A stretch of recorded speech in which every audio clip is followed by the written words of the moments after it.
এক সাহাবী বললেন, ইয়া রাসূলুল্লাহ, আমি বেশি আমল করব না, আমাকে অল্প কিছু আমল শেখায় দেন। রাসূল বলেন, কি করতে চাও বলো? 5 ওয়াক্ত নামাজ পড়বো, রমজান মাসে রোজা রাখবো, হালালকে হালাল জানবো, হারামকে হারাম জানবো। আদখুলুল জান্নাতা ইয়া রাসূলুল্লাহ, আমি কি জান্নাত পাবো নাকি?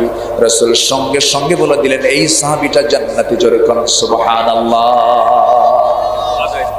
রমজান মাস হলো সেই মাস যে মাসে আল্লাযী উনজিলা নাজিল করা হয়েছে, কোরআনকে নাজিল করা হয়েছে। তাহলে রমজানটার মর্যাদা বেড়েছে কোরআন নাজিলের কারণে। আমরা মদিনায় যাই কেন? নবীর কবর থাকার কারণে।